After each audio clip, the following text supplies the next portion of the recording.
ceremonies, Nathan Cassar.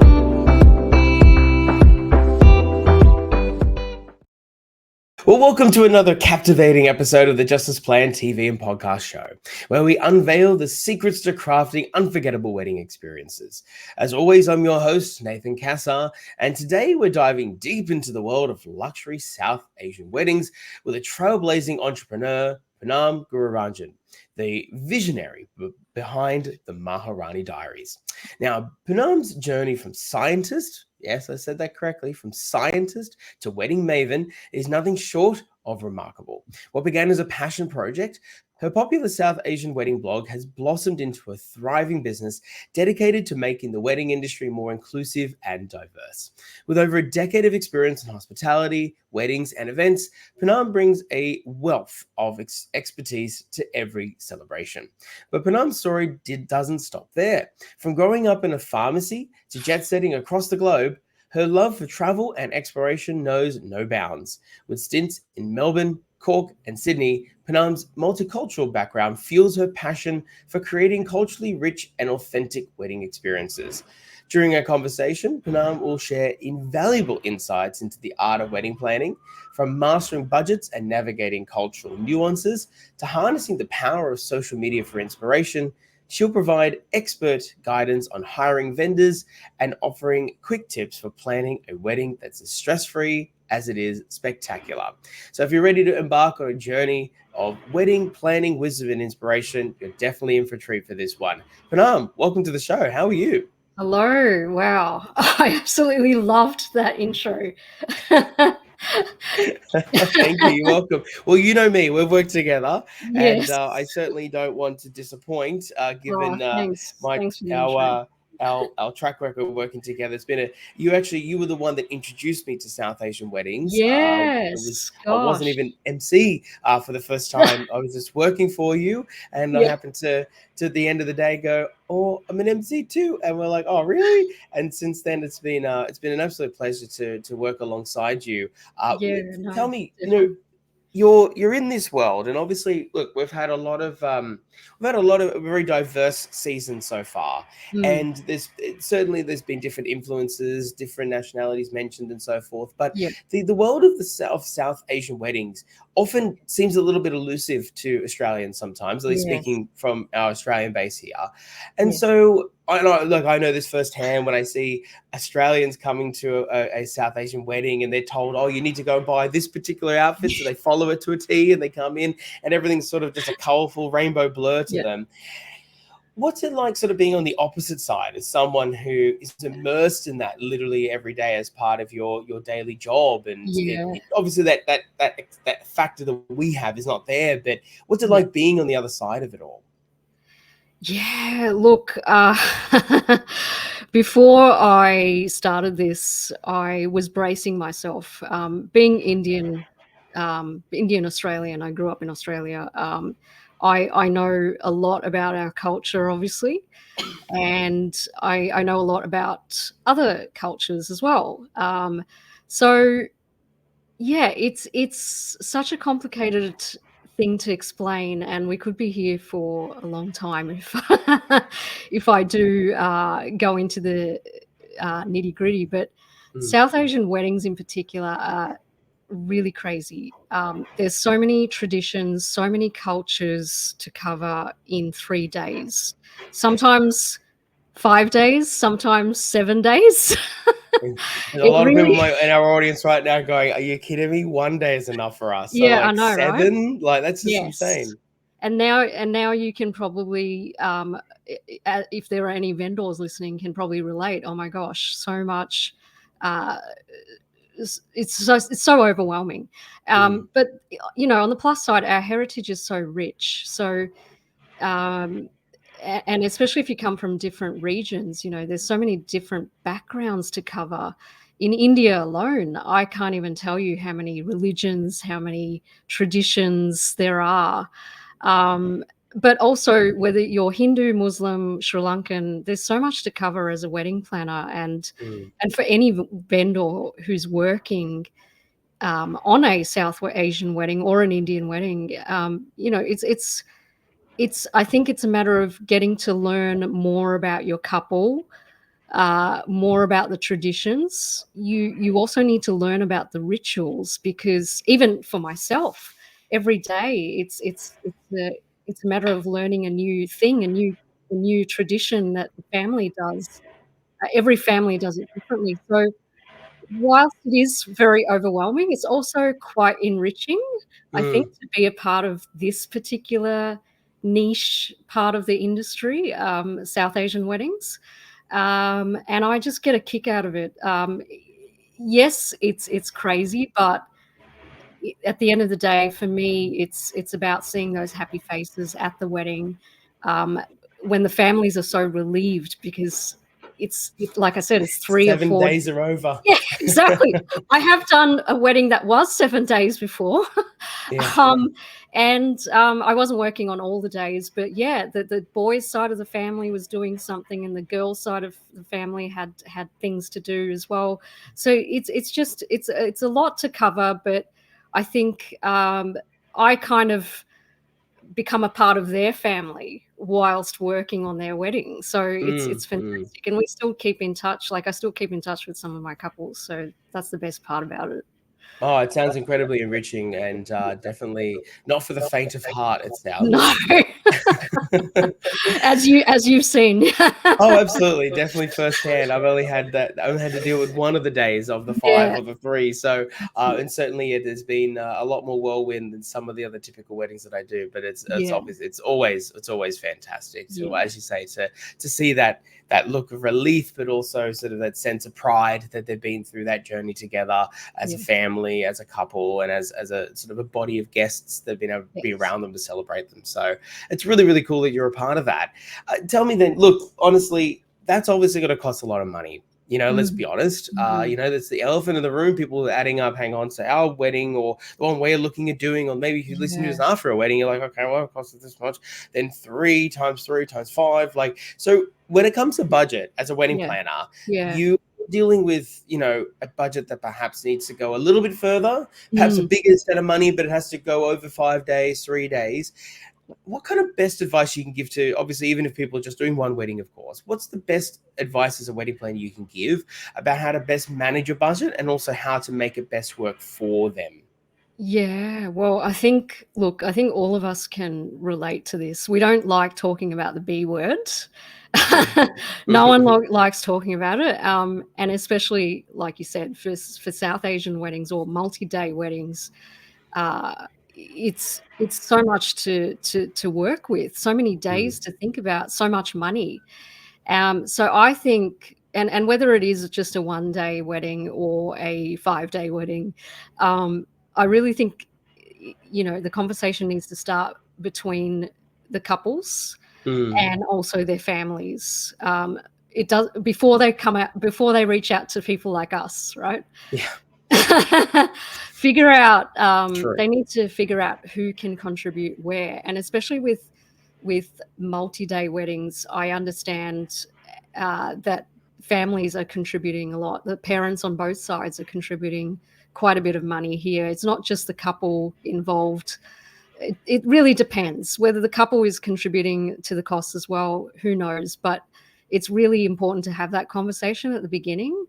Um, Mm, mm, the worst thing is, though, about budgeting is no one knows what things cost. yeah. Like services like, hiring an MC, hiring a wedding planner, a DJ, or a celebrant. Like, no one knows how much these services cost.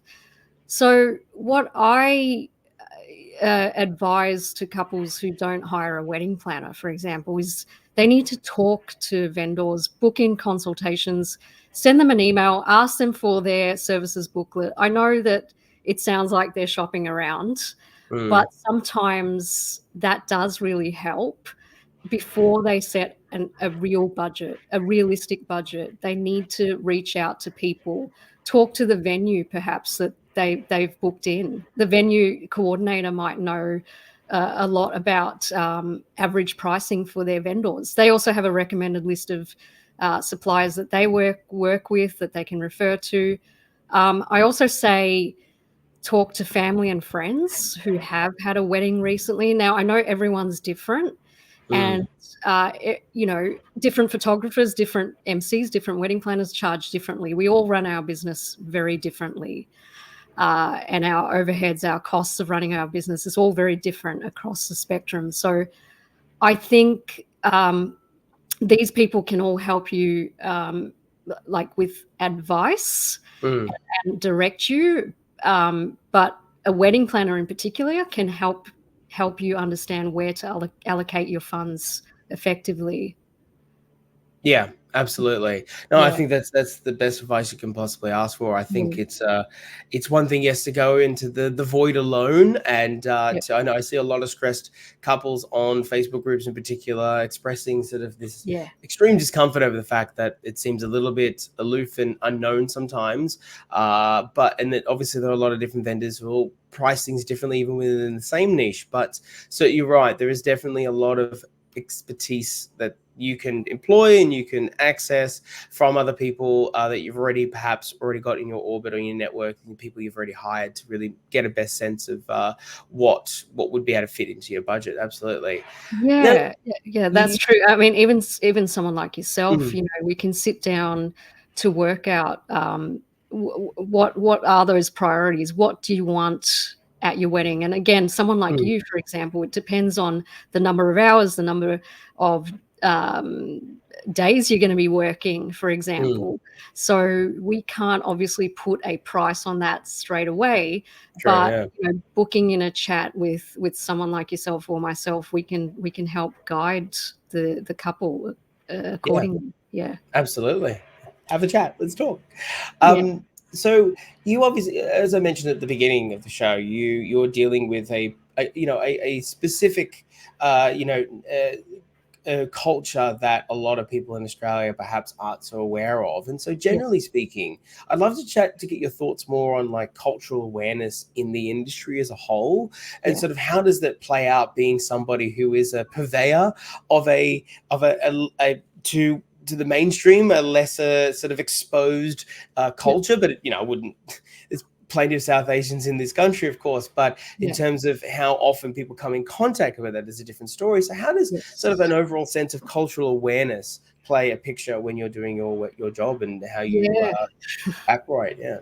So, as you mentioned at the beginning, the main reason why I started this business is to make people more aware of not just our culture, but other cultures out there. It was really uh, disheartening for me many years ago, before Mm, Instagram got big, to plan a wedding, an Indian wedding. And my husband and I found it extremely difficult. Now I think people are a little more aware of the traditions that are involved in a South Asian, like an Indian or a Sri Lankan or Muslim wedding. I think mm, people are more aware because, yes, amazing. Instagram is amazing for that. yeah. Social media is great for that. We are now aware of the different things that go on at different weddings. But often I have faced difficulty, even so, as a wedding planner now on the other side, I have still faced a lot of difficulty um, making venues or making vendors understand a bit about our background. Um, and it's about understanding the values, the traditions, the beliefs of, and being culturally aware of your couples. I think shows that you care.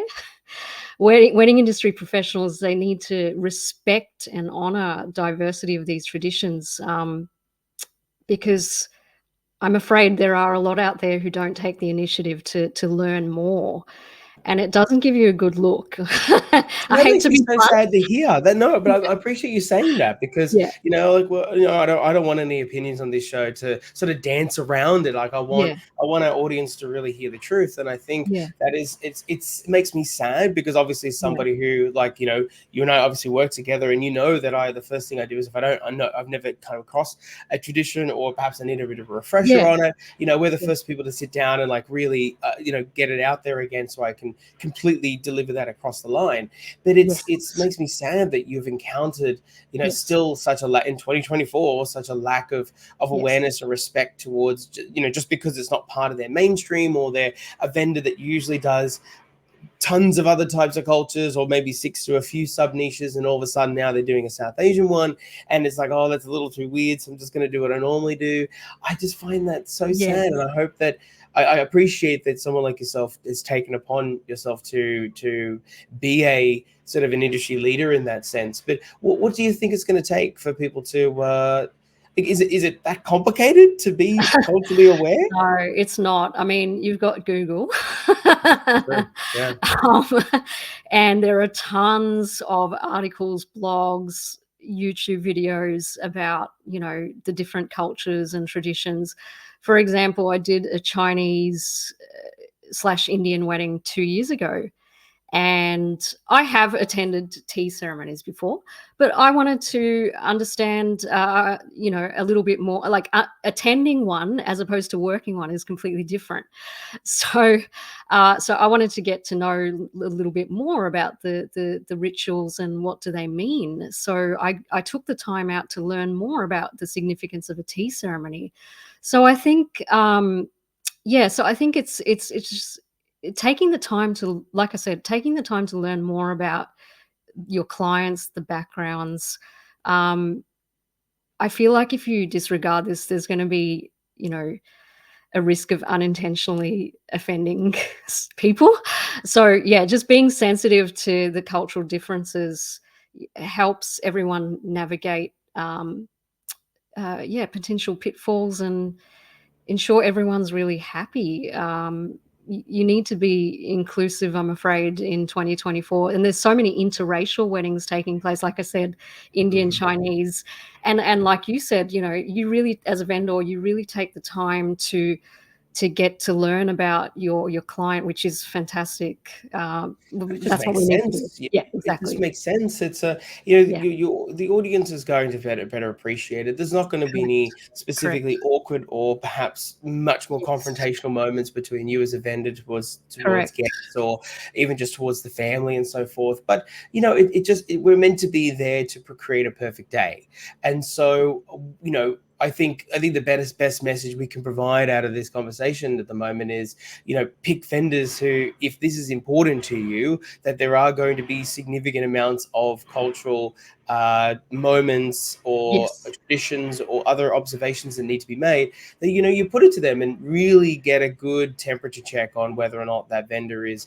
going to very much Mm. pedestrian, just show up on the day and just wing it and Yeah, cowboy it and see how it goes, or if exactly. they're really going to say, no, we're going to spend like 30 minutes really talking about it. Please send me, a document about what that means or something like that, which Yeah, other many couples do. And for me, I personally feel that it's a lot better. I now know I'm not going to go and do something that I may not be aware of, or it's not part of my yeah, day to day. So no, yeah, empower us, but then also do pick people who are willing to also yeah. empower themselves No, as that's well. great that you mentioned that too, actually. I think having your couples explain to you as well, if they are from different backgrounds and different walks of life, have them provide a workbook or a PDF if that's the case on the different steps that are going to be happening at their wedding. Yeah, So perfect. you mentioned before social media and how it was a bit challenging because before Mm, Instagram and everything else, and you found it challenging with yourself and your husband to yeah, put something together back in the day. yeah, Now, obviously, it's a little, it's kind of, I would argue the needle's gone in the other direction, where it's so saturated now, and it's become yeah, so like part of the fabric of human society, unfortunately, that yes. now there can often be too much to sift through on social media instead. So, generally speaking, what are your best? Because I know that you do your socials quite well, and you've got quite a good brand together, and you have to obviously to be in a niche environment like yourself, you have to thrive and you have to show off and you have to prove that you know what it takes. But for generally speaking, when couples are like, perhaps if they're inclined to search for their vendors purely, maybe perhaps 90% through social media, but it's still a bit of a minefield. Mm. What do you recommend their best way to approach it is, and what should they be looking for? What are some red flags? Yeah, social media can be pretty exhausting. I actually find it exhausting myself. So much to keep up with on a daily basis. Trends are changing every day. Things are changing every day. The rules of social media are changing every day. Gosh, uh, what I can say for this is, look, there's pros and cons with social media. I think it's great. It's a great tool and inspiration for couples to like you said, majority of the leads, for example, I get is via Instagram. I think it's great for people like us to showcase our work and for couples to find inspiration through our work. And there's satisfaction for people like us, I think, when people when brides or grooms or anyone getting married sends us a DM and tells us they really liked that wedding, it looked incredible. That's just, yeah, it makes me feel so happy that, okay, I'm doing something right. I'm putting out good content for and inspiring content for my couples. But on the downside, I feel like um, it's also pretty bad, social media. Uh, I find that there are a lot of brides and grooms out there sometimes who try to be people that they're not. So I guess key piece of advice there: try not to be someone that you're not. Um, and I always tell, like, my brides and grooms, try to think about like what it is that's important to you. Don't see what Tom, Dick, and Harry are doing on Instagram. Uh, don't try and plan a wedding that's not reflective of you. Um, don't hire the string quartet if you don't like classical music. Um, yeah, and I think it's really tricky to find that balance, and a lot of people fall into that comparison trap. I've even fallen into the comparison trap, mind you, and that's when I just take breaks, because it's dangerous, it's unhealthy, especially when you're planning a wedding. You really need to look after your mental health. I feel it's yeah. So I think it's good and it's bad for many reasons, but I think, yeah, you need to strike. There needs to be some sort of balance there.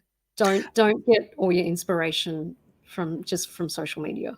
I totally agree with you there, particularly when you Yeah, said about the comparison game. I yeah, found that I have had some previous weddings in the past where decisions were made not from a decently structural point of view, or like that was something that really truly made sense to them and yeah, the vibe of whatever they were going for. yeah, There was a lot of the time, I would encounter some moments where, yeah, I was thinking, I feel like this is just being done because of TikTok. And so I had to put it into the structure. And of course, I'm not going to say anything on the day. I'm not going to make a big deal about it. I'm just going to make it yeah, happen. It's what they want. It's what I do. But certainly I knew that it felt tacked on as opposed to part of the process and really sort of an essence of the evening or the day that really made sense. So yeah, I think that's fantastic advice to say, but like you said, if you don't like string classical music, but you saw it on something else and that makes it elegant now. Well, don't do it, because it's just like it's the cringy part of the day that you're not really going to enjoy that much, even though you think, oh, that's going to make the Vogue, head page of the magazine, like so. Just make it yours, and if it happens to make a magazine, that's fantastic. And if it doesn't, well, then it's more private and it's for yourself anyway. So yeah, yeah. yeah, yeah, Gosh, that's fantastic advice. Speaking of advice, actually, I got some quick questions for you. yes, I would love to hear your top 3 quick pieces of advice when it comes to planning a wedding. yes. So go. Okay, so yeah, so my top pieces of advice for couples planning a wedding, or anyone planning a wedding, I suggest that at the very beginning you need to set clear expectations. Uh, figure out figure out what exactly do you want. How do you want the day to look, or days? You really need to sit with your partner and your families. Especially with South Asian weddings, as I said, it's a family affair. So many families to deal with, so many relatives to deal with, and sometimes you can't avoid it. Mm. Take that time to sit down, make sure you're all on the same page. Unfortunately, there might be some arguments here and there, but that's just part of it at the beginning. And then like those priorities. What are those priorities for you? What is important to you? What do you want to spend money on? Is it the food that's really important to you? Is it all about choosing an amazing photographer? What are those key things that you want? And that's all part of setting clear expectations. Next, I'd say you really need to be realistic. And like I said, social media can be deceiving. You don't know what goes on behind the scenes. Don't try and do everything on your own as well, because that can lead to decision fatigue. And then lastly, I'd say just have fun, be yourself during the entire journey. You're not going to be engaged for long. You really need to savor the journey. Take that time to look after yourself in between the planning. Perfect. I love it. I don't think you can go wrong with those three guiding stars of planning advice. That's fantastic. All right. Before we go, because I could talk, you and I could talk forever. We usually do offline. So, which for good reason, of course. So whether it's about a wedding or just talk about life. So I have a couple of questions for you I'd like to ask. One being, what is your number one, top of mind, whatever comes to you straight away, top trend in the industry for 2024 that you're seeing? Top trend. Wow. I can see that there are a lot of social media content creators out there. Oh, yes. Speaking of social media, I can see that a lot of, and I've had a couple hire one before. They're good if you want photos and videos straight away. If you're impatient and you just can't wait, or you just love sharing things on social media, then hire a content creator. I think they're great. It's fantastic to have all that extra footage without having to worry about your family or your friends you taking out their phones. It just looks so bad in photos, to be honest. So I feel like having a content creator is really, really, it's a really good idea. Whoever invented it, I think it's from America. I think it's brilliant. So I can see that. Yeah, I can see that trending for a while. I don't think that they're going away. I had a conversation with somebody online in a Facebook group, sort of an industry one, a couple of weeks back, and someone, I think it was a videographer, brought it up, and there was an interesting conversation about sort of how that's really interacting with amongst the industry between us vendors. But the greater conversation was, look, they're not going anywhere. It's definitely something that has come up. It's not just a fad. It has a place. It sort of has fit a specific gap in the industry and part of a wedding that hasn't been filled yet. So it's an option, and so couples should be considering it. And as you said, you did display the appropriate pros and cons of it all. So I think, perfect trends picked out from that. And the last question I have for you is, do you prefer an indoor wedding or an outdoor wedding? I'm going to divide a lot of people on this one. I'd have to say indoor, I'm afraid. And a lot of vendors can probably relate, especially stylists. Yes, for all sorts of reasons. The climate is changing. I hate to be preachy. It's so hard to predict what any day is going to be like. And I'm sorry, Bureau of Meteorology, you're getting it completely wrong right now. Not wrong. You're not wrong. It's just so true, right? It's so much easier planning an indoor wedding. I agree with you. Yeah, definitely. Not having to worry about a wet weather plan, not having to worry about where they're going to go or the photos. You're right. No, 100%. It's I think Yes, I totally agree with you. Couldn't fault you there.